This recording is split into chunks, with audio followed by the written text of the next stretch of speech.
Algo que había olvidado decirles la semana pasada es que al final del manual hay lo que se llaman apéndices. El apéndice 1, después de la última lección, después de la página 32, es un montón de tarjetitas con los versículos bíblicos sugeridos para memorizar en cada lección, ¿vale? Entonces esto viene para ayudar en la memorización.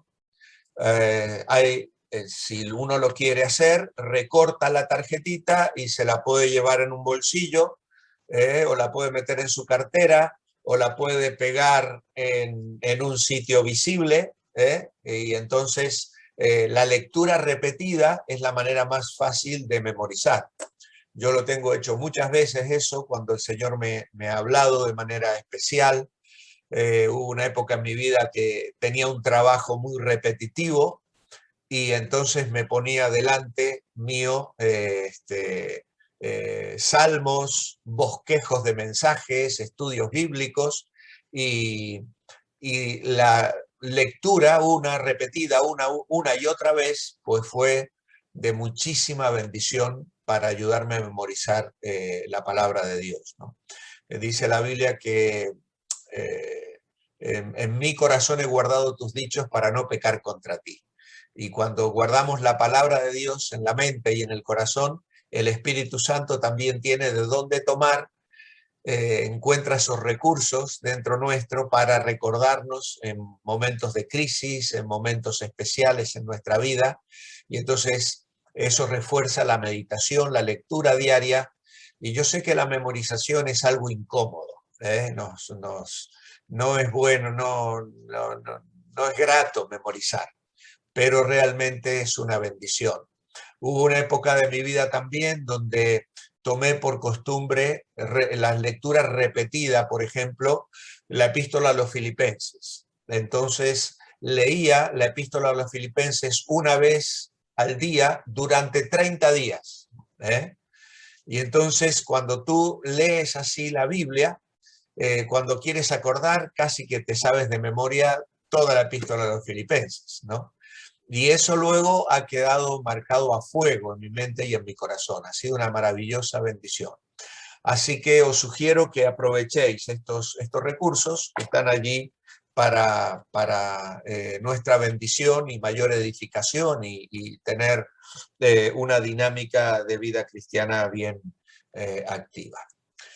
Muy bien, vamos a orar y entonces ya vamos a comenzar con el tema de hoy.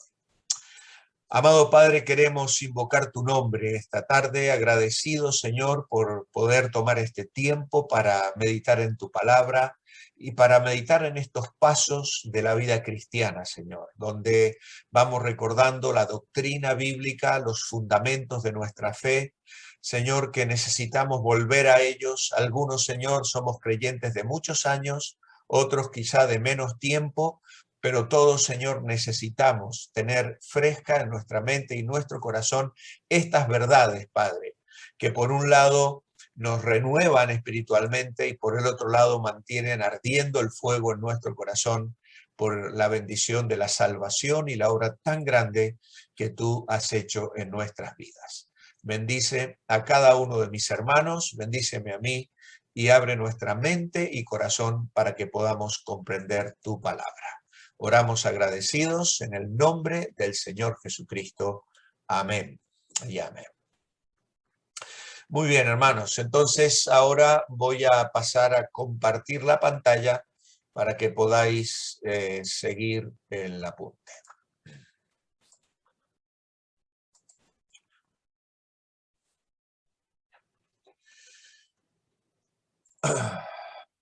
Muy bien. Voy a ver si puedo poner... Ahí está, estoy viendo un poquito. Todos me veis a mí bien, ¿no? Y veis también en la pantalla. Fantástico. Muy bien. El paso número 2, como tenemos allí, se titula Seguro. Y allí tenemos los dibujitos tan simpáticos que nos van a acompañar a lo largo de todos estos volúmenes de estudio bíblico. seguro. Dios me da seguridad. Y la primera lectura la tenemos en Romanos capítulo 8, versículos 38 al 39.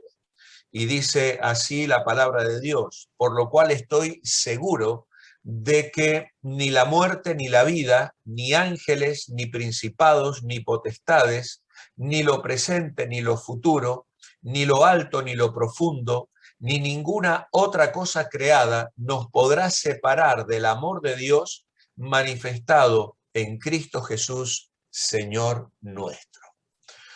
Bueno, Romanos capítulo 8 es una porción de la Biblia verdaderamente maravillosa. Podríamos decir, como algunos escritores y eruditos de la Biblia, es la cumbre de la escritura. Si nosotros quisiéramos subir al lugar más alto de la tierra, tendríamos que entrenarnos y prepararnos y con ayuda de guías llegar hasta el Everest después de correr y esforzarnos muchísimo, viajar, en fin, mil cosas para llegar a esa cima, ¿no? La más alta del mundo. Pues de alguna manera llegar a Romanos 8 se ilustra con esa experiencia. Hemos tenido un encuentro personal con Dios. Y es un capítulo que está tan lleno de riqueza y de bendición que está también no solo en la cima de la experiencia cristiana, sino que también en el fundamento de nuestra fe. Y dice allí: una vez que hemos aceptado a Cristo, ¿hay alguna forma de separarnos del amor de Dios? Bueno, pues la respuesta ya la hemos leído. No la hay. Estoy seguro de que ni la muerte, ni la vida, ni ángeles, ni principados, ni lo presente, ni lo futuro, nada nos podrá separar del amor de Dios. Es interesante cómo Pablo comienza este versículo, por lo cual estoy seguro. Pablo hace una afirmación aquí verdaderamente interesante. Y él está descansando en el amor de Dios y nos invita a que nosotros también lo hagamos. De hecho, si nosotros vamos al versículo 31 de Romanos 8, leemos que él, después de todo lo que ha dicho los 32 versículos o los 30 versículos anteriores, dice, entonces, ¿qué diremos a esto? ¿Qué diremos a esto? Yo no voy a detenerme ahora en todas las cosas que él ha dicho, que ya os digo que en algún momento en el futuro lo vamos a hacer. Pero él lo que aquí está transmitiéndole a los lectores es la idea de: yo sé lo que tengo que decir, pero lo vais a decir vosotros conmigo.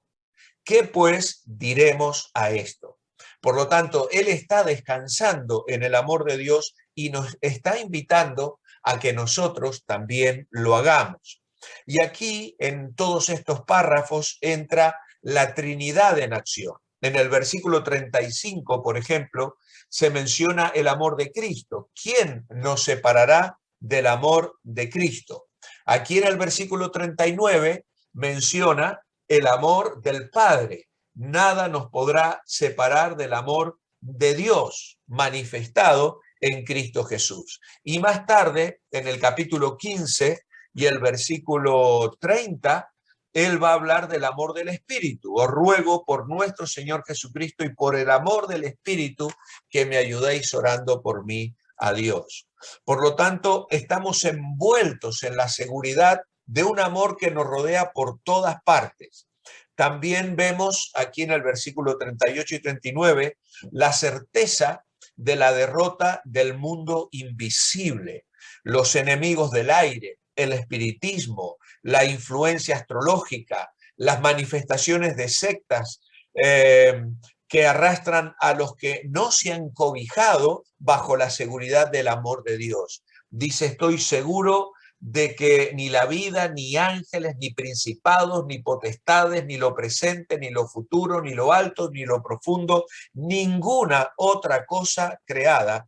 Es una expresión que nos muestra que todo está sujeto a la voluntad del Creador, bajo el cual nosotros nos hemos sujetado, nos hemos puesto por su gracia.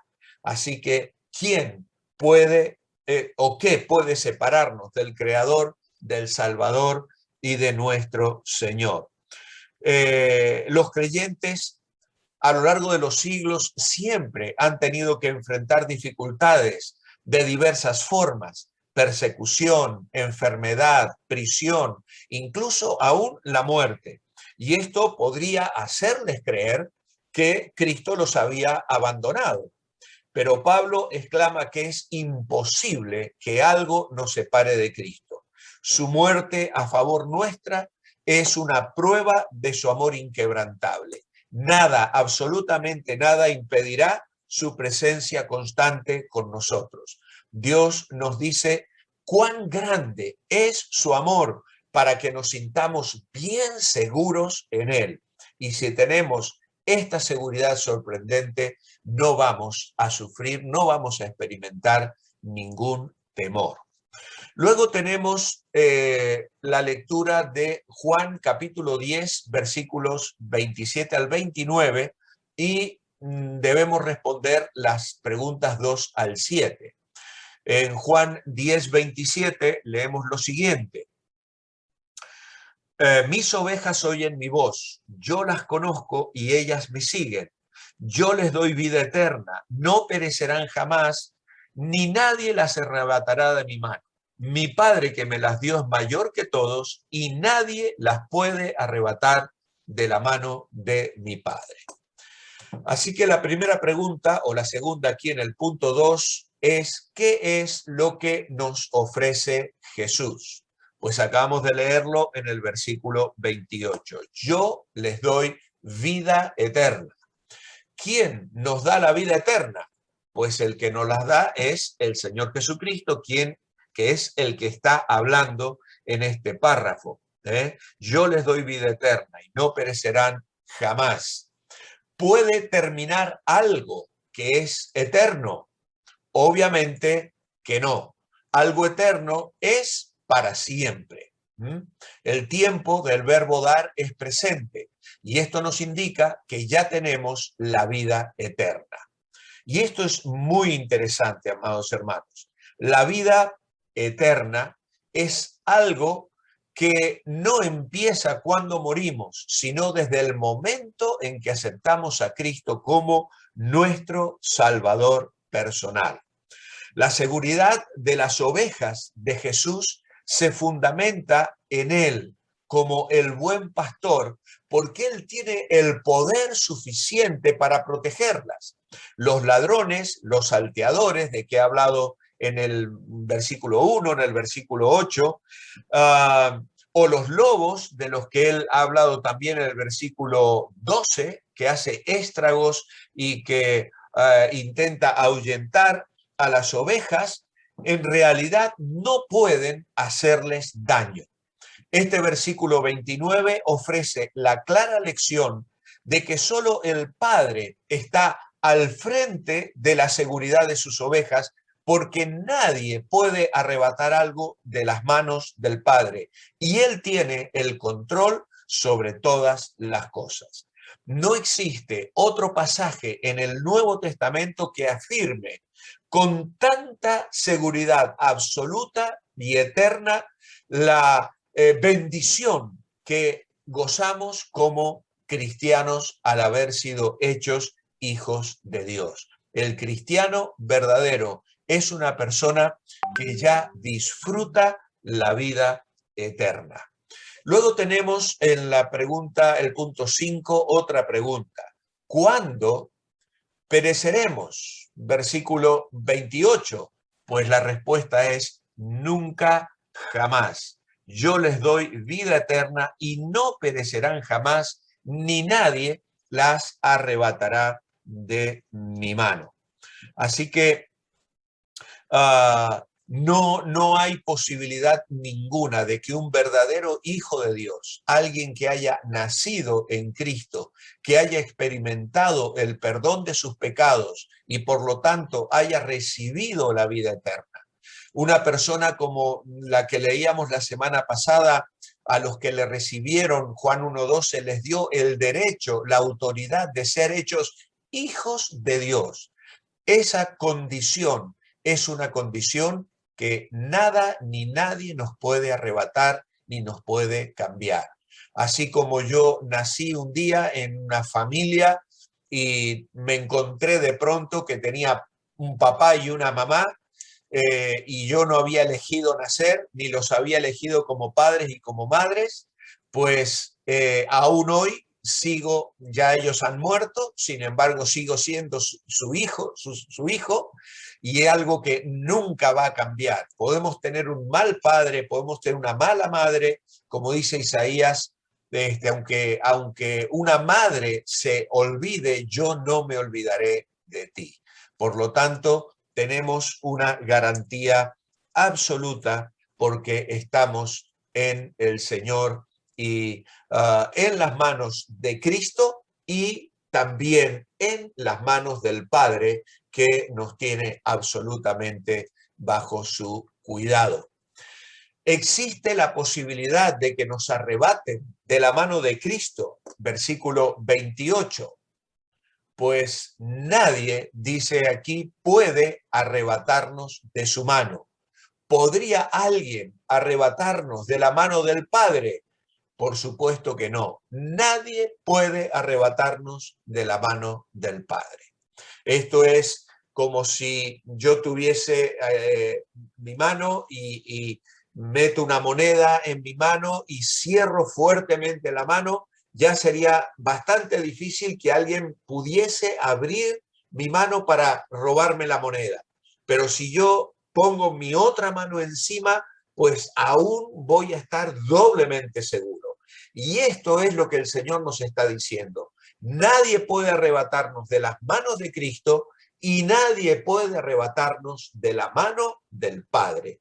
Esa nada menos es nuestra posición. Estamos en las manos de Cristo y en las manos del Padre. Así que Jesús aquí agrega otro elemento en la ecuación de seguridad de los verdaderos creyentes. Son una dádiva del Padre al Hijo, porque eso es lo que dice aquí: mi Padre que me las dio es mayor que todos y nadie las puede arrebatar de la mano de mi Padre. Qué interesante, ¿no? No me había detenido en ese aspecto todavía. Mi Padre que me las dio. Así que, ¿cómo no vamos a estar seguros en las manos del Señor? El Padre nos entregó al Hijo, nos dio al Hijo. Somos una dádiva del Padre al Hijo. Y luego, más tarde, el Señor agregará que también nosotros somos una dádiva al mundo como testigos de Cristo. En el capítulo 17, esto no está allí en la lección, pero en el capítulo 17, versículos 18 y 21, el Señor está orando y dice lo siguiente: como tú me enviaste al mundo, así yo los he enviado al mundo.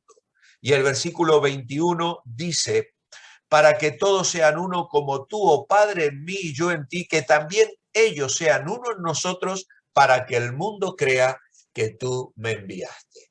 Amados hermanos, qué hermosa perspectiva. El Padre nos ha dado al Hijo y el Hijo nos ha dado, así entre comillas, al mundo, no para que vivamos conforme al mundo, no para que nos diluyamos en sus filosofías y en su sistema de vida. Nos ha enviado al mundo como una dádiva. Somos mensajeros, embajadores en nombre de Cristo, dirá también más tarde el apóstol Pablo escribiendo a los Corintios en el capítulo 5, embajadores en nombre de Cristo. También a los Corintios le va a decir que somos cartas escritas de Dios, es decir, hay personas que no van a leer nunca la Biblia, pero leen tu vida todos los días. Y eso, ¿por qué es así? Porque eres una dádiva de Dios para llegar a las personas con tu testimonio, con el mensaje del Evangelio, con tus expresiones de fe. A veces pensamos que no conseguimos nada, nos parece que no hay mucho fruto visible. hace un par de semanas, un poquito más, recobré el contacto con mis compañeros de instituto. Fuimos la promoción del año 76, 45 años atrás, y me he recuperado relaciones ya que hasta había olvidado, compañeros que hicimos 5 años de estudio en el instituto, allí en un colegio que se llamaba General Las Heras en Mendoza, y la verdad que ha sido una maravillosa bendición recuperar esa relación con muchos de ellos, ¿no? Algunos hasta me han llamado por teléfono y tal. Y la semana pasada, el jueves de la semana pasada, una de ellas, hablando de precisamente las cosas que habíamos perdido al quedarnos atrás, porque yo tuve que dejar muchos recuerdos, muchas fotografías, muchas cosas que uno a veces conserva como recuerdo de momentos con gente querida, ¿no? Y al mudarte y cambiar de país, pues tienes que dejar atrás muchas cosas. Y yo lo comentaba y ella me dijo, habrás perdido muchas cosas, pero ganaste una ovejita para la eternidad. Porque dice, tú no te acordarás, pero me regalaste un Nuevo Testamento. Y por ese Nuevo Testamento que me regalaste en un determinado lugar, en un momento, yo conocí a Cristo y toda mi familia hemos conocido a Cristo.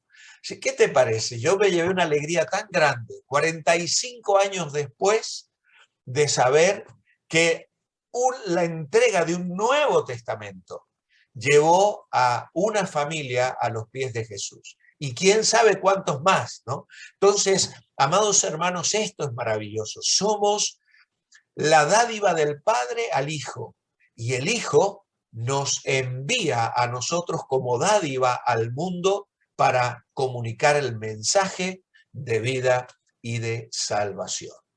Luego tenemos la lectura de Efesios, capítulo 1, versículos 13 y 14. Y dice allí, en él también vosotros, que habíais oído la palabra de verdad y el evangelio de vuestra salvación, y habíais creído en él, fuisteis sellados con el Espíritu Santo de la promesa. Este Espíritu es la garantía de nuestra herencia hasta la redención de la posesión adquirida para alabanza de su gloria. ¿Cuál es la obra que Dios hizo en nosotros? La pregunta 8.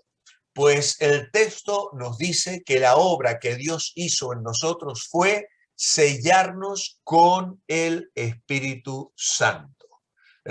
Fuisteis sellados con el Espíritu. ¿Cuándo? Cuando oísteis la palabra, el evangelio de vuestra salvación, y al haber creído en él. ¿Cuándo fuimos sellados? Es la pregunta 9. Pues al oír el evangelio y creer en él. Dios nos dio el Espíritu Santo como garantía, arras, de que le pertenecemos hasta la venida de Cristo por nosotros. Así que el Espíritu de Dios mismo viene para morar en el creyente, en gran parte para asegurar y preservar su salvación eterna. El sello del que habla el apóstol Pablo aquí se refiere a una marca oficial de identificación que se colocaba en cartas, en contratos y en otros documentos importantes. De esta manera, el documento quedaba bajo la autoridad auténtica y oficial de la persona cuya marca estaba impresa en el sello. Y hay al menos 4 ideas primordiales que se establecen por medio de un sello. Un sello comunica seguridad. Alguien que ha estampado un sello lo está haciendo para comunicar seguridad. Por ejemplo, cuando se pone un pagado sobre una factura, ¿no? Pues eso da la tranquilidad de decir, nadie me va a reclamar esta deuda, está cancelada. Luego también de autenticidad.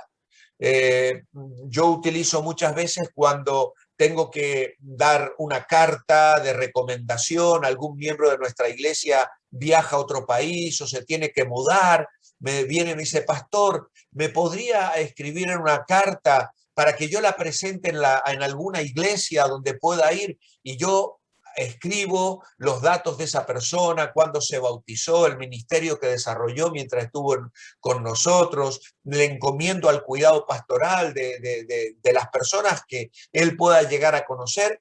Y una de las cosas que hago es poner un sello que certifica de una manera clara que esa carta es auténtica. Así que autenticidad. Luego también el sello se usa para propiedad. Una cosa sellada a veces también está reclamando el hecho de pertenecer a alguien y por supuesto también implica la idea de autoridad. Todas estas ideas tienen sus versículos bíblicos también, que no podemos detenernos en ella, pero la idea principal aquí es que el Espíritu Santo es dado por Dios como su juramento de la herencia futura del creyente en la gloria. Dice aquí, este Espíritu es la garantía de nuestra herencia hasta la redención de la posesión adquirida para alabanza de su gloria. Así que es el anticipo, diríamos, de lo que vamos a recibir un día cuando estemos en la presencia del Señor. Las arras básicamente son el anillo de compromiso que muchos de nosotros hemos usado y que llevamos en nuestra mano a lo largo de la vida, los que hemos pasado por la experiencia del matrimonio, ¿no? Pues de la misma manera el Espíritu Santo es el anticipo, las arras de lo que hemos de recibir un día cuando la posesión adquirida, que somos nosotros, seamos completamente redimidos. Es decir, el Señor nos ha comprado, ha pagado un precio por nosotros, nos ha redimido, pertenecemos ahora a un nuevo dueño, pero aún estamos en el mundo. Aún tenemos luchas espirituales, aún enfrentamos tentaciones y a veces caemos en pecado todavía. Es decir, estamos en un proceso salvífico, fuimos salvos y seremos salvos. Mientras tanto, estamos siendo salvados cada día del pecado. Pero llegará el día donde seremos arrebatados para estar con el Señor para siempre y allí se consumará nuestra salvación. Allí será el día de la redención, de la posesión adquirida para alabanza de su gloria. Así que qué maravillosa expectativa. Por eso tenemos esta absoluta seguridad, amados hermanos. Una persona que se entrega a Cristo de corazón, que entiende el Evangelio y que invita al Señor a entrar en su vida, experimenta un nacimiento espiritual. Y esto no vuelve a ser cambiado. Yo puedo luego, lamentablemente, como creyente, vivir una experiencia carnal de pecado y vivir lejos del Señor, y eso ya lo veremos en otras lecciones, va a tener consecuencias trágicas en la vida de esa persona. Puede llegar a tenerlas, porque yo siempre digo, no hay nada peor que un creyente que peca, que vive en el pecado, porque ya no disfruta del pecado, ni disfruta de su relación con el Padre, porque va a vivir bajo la disciplina, va a vivir en desobediencia. Pero hay una cosa que no se pierde. No dejamos de ser hijo de Dios. No estoy naciendo y desnaciendo. Hay personas que sugieren, no, en cuanto peco, cuando cometo un error, pierdo la salvación. Entonces, eso significaría que Dios estaría sellándote y borrándote el sello, poniendo el Espíritu Santo y quitándotelo, naciendo y quitándote la vida. Serías hijo de Dios y dejarías de ser hijo de Dios. No es posible, no es posible. Es cierto que hay algunos versículos controversiales que en algún momento consideraremos, que algunos utilizan para sembrar dudas en relación a la seguridad de salvación. Pero hoy nos estamos centrando en estos versículos claros. Los pasajes oscuros de la Biblia deben interpretarse a la luz de los pasajes claros de la Biblia, y estos son los que estamos mirando en esta lección. Estamos seguros porque hemos sido colocados en Cristo. Y esto es lo que tenéis allí en el apéndice número 2. Recién hablábamos del apéndice número 1, después de la página 32, en nuestros manuales, Y luego en el apéndice 2 tenéis allí en negrita quién soy en Cristo. Este quién soy en Cristo es una lista maravillosa que se sugiere la recortes y la pegues en alguna de esas páginas en blanco que suelen venir en algunos sitios de la Biblia, al final, en el medio, o donde van a comenzar la concordancia o algunos mapas. Pues yo os sugiero tomar el tiempo para leer detenidamente esta lista. Soy una nueva creación. ¿Dónde dice eso? Pues 2 Corintios 5:17. Soy un hijo de Dios. Juan 1:12, Romanos 8:14-15, Gálatas 3:26 y 4:6. He sido redimido y perdonado de todos mis pecados. Colosenses 1:14. Y si puedes, incluso a lo largo de esta semana, quizá si tomas la cuenta, yo creo que deben ser unos 20. Por lo tanto, puedes ir leyendo 4 por día o 5 por día de estas frases y marcar en tu Biblia los versículos y luego orar sobre esto. Decir, gracias Señor porque estoy libre para siempre de condenación. Gracias porque he sido librado del poder del pecado. Gracias porque tengo el derecho de entrar sin vergüenza ante el trono de Dios para encontrar misericordia en tiempos de necesidad. Esto va a ser una experiencia espiritual preciosa que te va a llenar de bendición. Así que yo te animo en esta tarde a que esta semana como tarea uses ese apéndice y saques provecho de él, porque tienes luego que responder a este cuadrito. ¿Cómo se siente al leer estas afirmaciones? ¿Le da confianza? Pues obviamente que espero que sí, que al leer cada una de estas afirmaciones puedas disfrutar de lo que la palabra de Dios nos dice. Muy bien, pues seguimos adelante. Volvemos la página y tenemos ya el punto 10. Lea 1 Juan capítulo 5, versículos 11 y 12. Y 1 Juan 5, 11 y 12 dice, y este es el testimonio, que Dios nos ha dado vida eterna y esta vida está en su Hijo. El que tiene al Hijo tiene la vida. El que no tiene al Hijo de Dios no tiene la vida. Entonces, aquí hay una pregunta personal. ¿Tiene usted vida eterna? Y la respuesta, obviamente, espero la podáis colocar cada uno de vosotros. ¿Cómo puede saber si tiene vida eterna o no? Bueno, pues en base a 1 Juan 5, 11 y 12, yo he puesto porque tengo al Hijo de Dios al creer en Él y al aceptarle como mi Salvador personal. Así que creo que la palabra de Dios es súper interesante en este sentido. Tanto el Evangelio de Juan como la primera carta que Juan escribe son precisamente con el anhelo de que la gente pueda creer que Jesucristo era el Hijo de Dios. Y para que creyendo, dice, tengáis vida en su nombre. Estas cosas Juan es movido por el Espíritu Santo a escribirlas para comunicar esa dulce, maravillosa, profunda y absoluta seguridad que podemos tener los creyentes en Cristo Jesús. Dios me da una advertencia. Vimos en Romanos 8, 38, 39 que Dios nos ve con ojos de amor. Pero ahora que soy salvo, ¿por qué no debo jugar con el pecado? Lea Romanos capítulo 6, versículos 1 y 2. Dice, entonces, ¿qué diremos? ¿Seguiremos pecando para que la gracia crezca o para que la gracia abunde? De ninguna manera, porque los que hemos muerto al pecado, ¿cómo viviremos aún en él? ¿Cómo viviremos aún en él?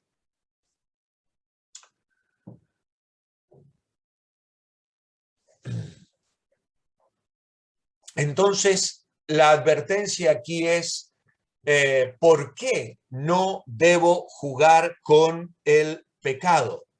Bueno, no debo jugar con el pecado porque debo considerarme muerto al pecado. Debo considerarme muerto al pecado. Es cierto que a Dios le encanta perdonar. ¿Qué diremos? Dice Pablo aquí. ¿Seguiremos pecando para que la gracia crezca?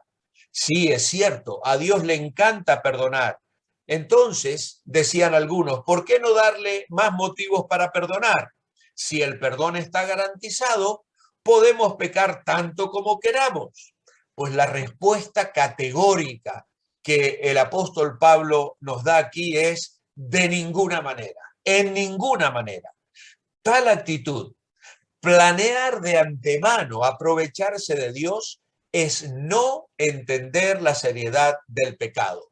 El perdón de Dios no convierte en menos serio el pecado. Por el contrario, la muerte de su Hijo por el pecado muestra cuán serio es.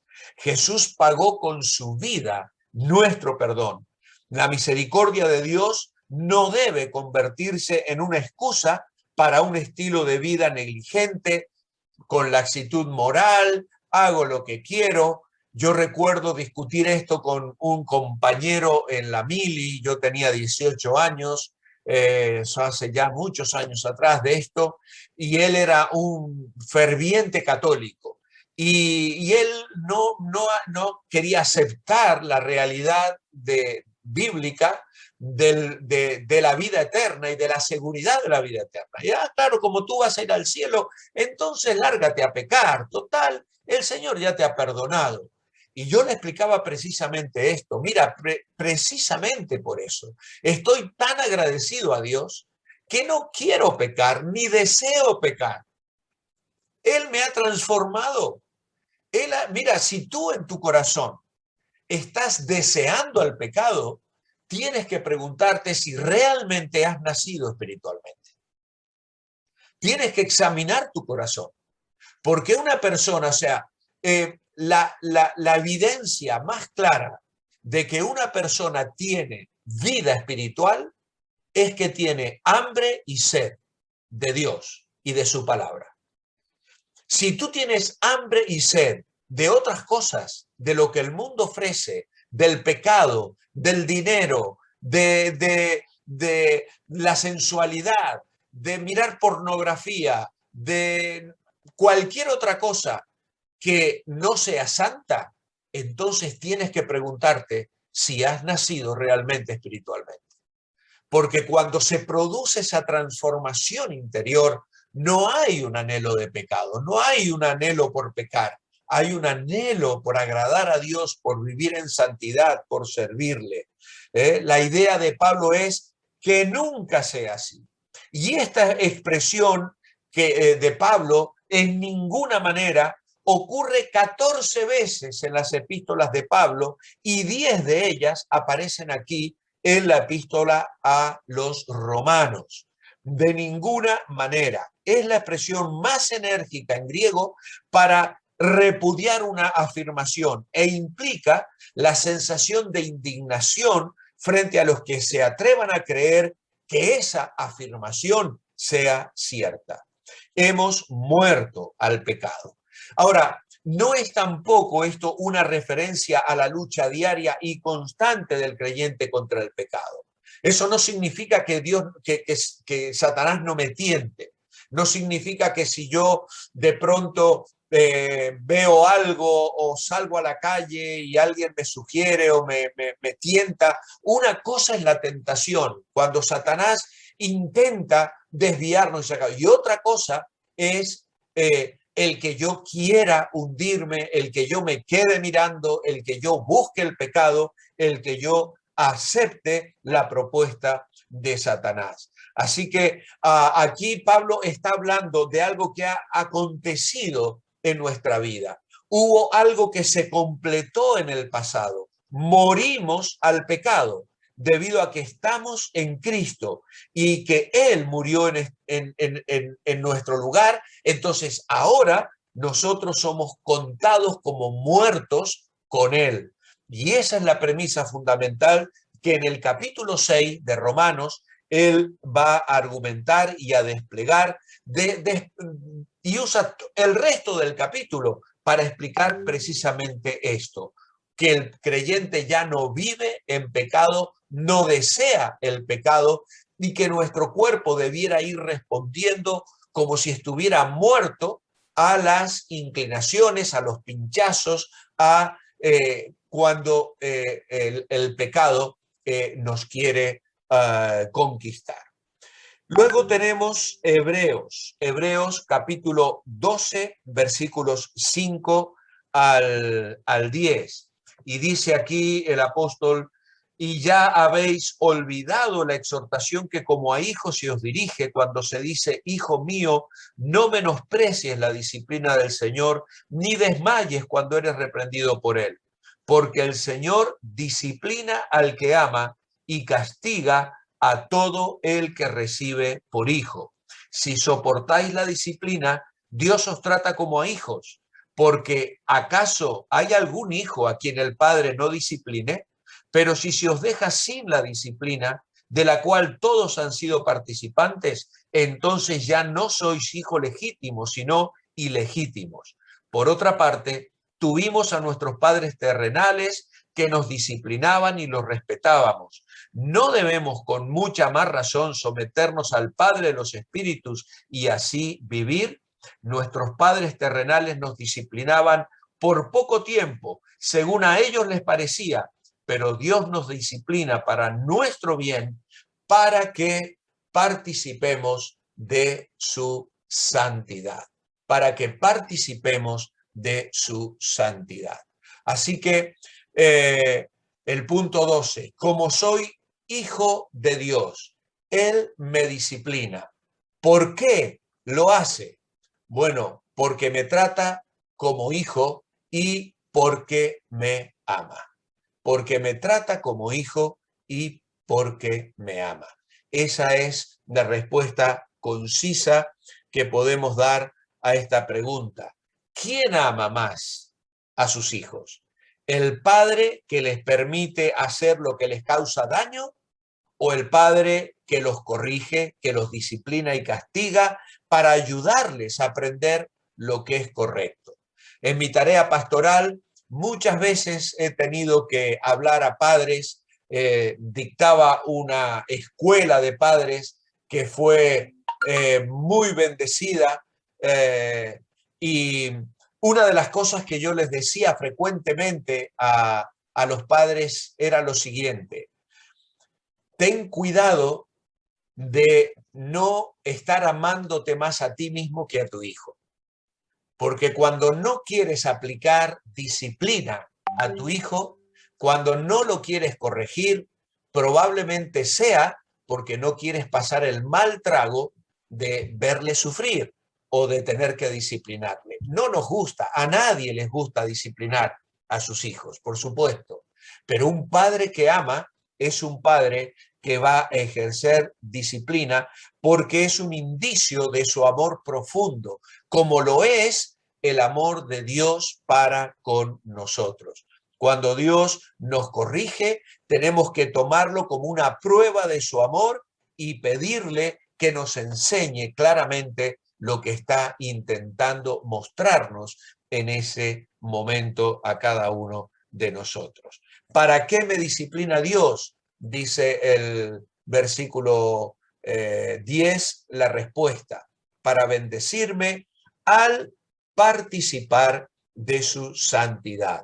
Los padres humanos e imperfectos aplican una disciplina imperfecta, pero Dios es perfecto y por eso su disciplina es perfecta. Siempre obra para el bien espiritual de sus hijos. Qué maravilloso es que nosotros podamos tener este maravilloso Dios al que podemos llamar Padre. Abba, Padre, como dice Pablo en Romanos 8. Dios me da una alternativa.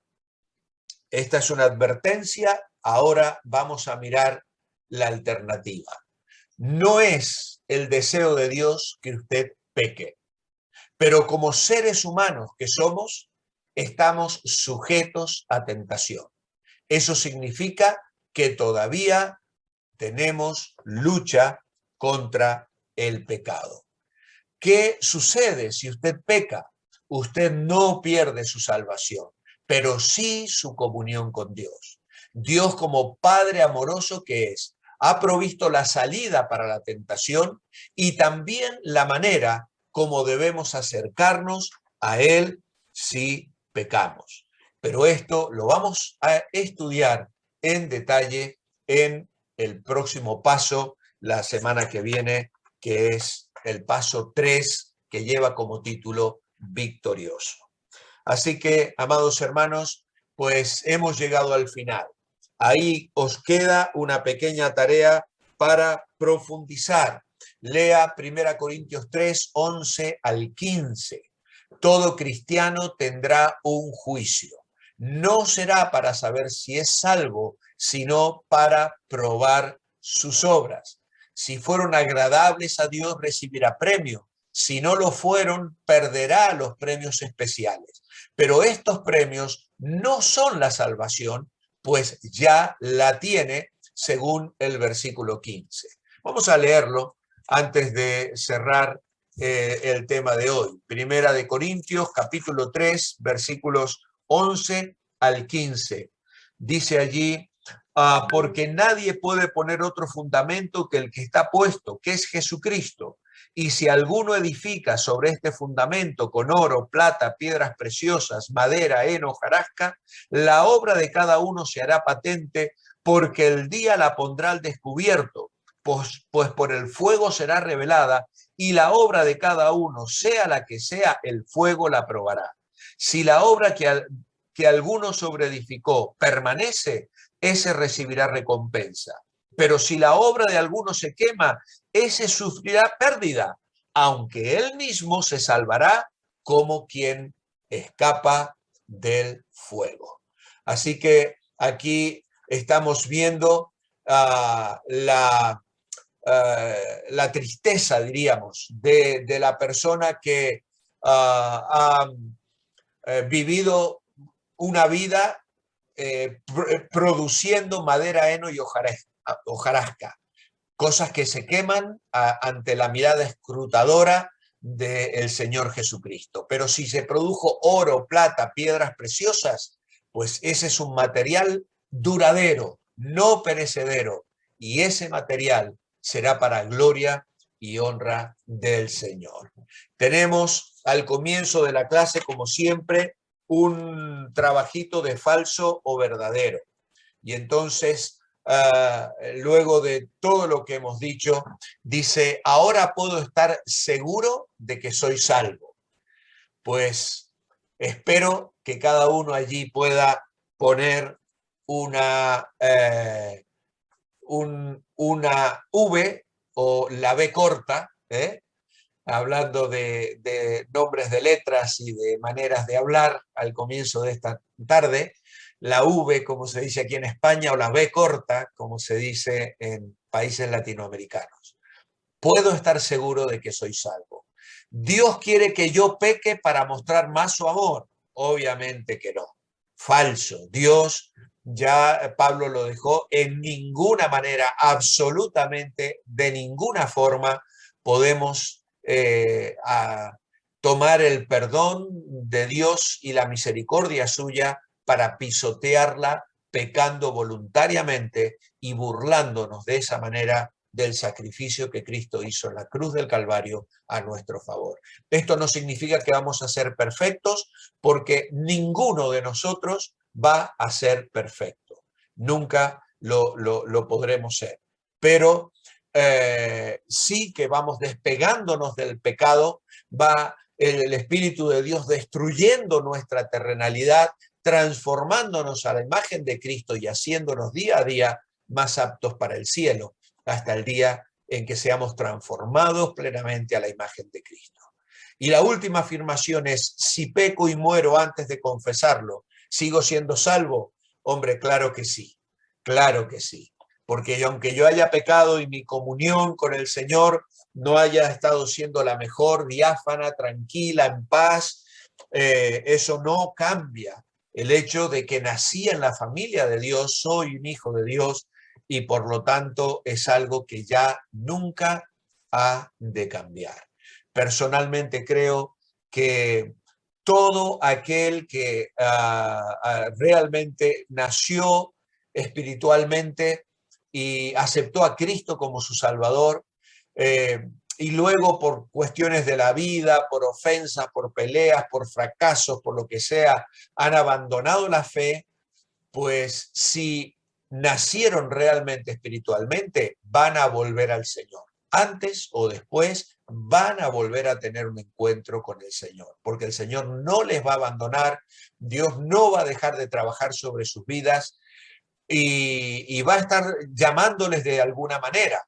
Es cierto que en Primera Corintios el apóstol Pablo habla de creyentes rebeldes que llegaron a perder sus vidas por causa del pecado, ¿no? Dios tuvo que disciplinar hasta cortar la vida. Y tristemente, en nuestra experiencia pastoral, sabemos de casos de personas que se rebelaron abiertamente contra Dios y Dios intervino para cegarles la vida realmente. Y son personas que yo espero encontrarme en el cielo, porque Dios trabajó en ellos como con disciplina absolutamente clara, ¿no?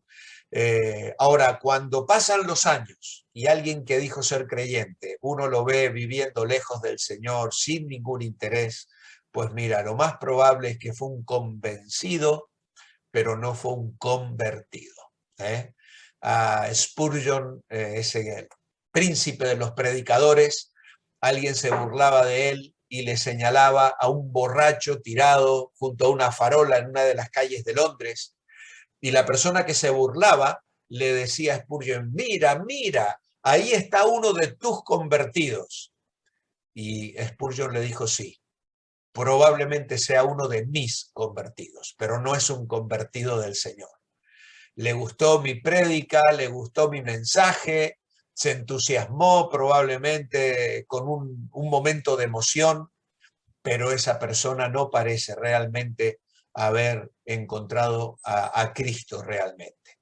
Y esto es así, tenemos que tomar en serio nuestra salvación, gozosos de nuestra seguridad y enfocarnos en vivir bajo esa perspectiva de haber sido hechos hijos e hijas de Dios.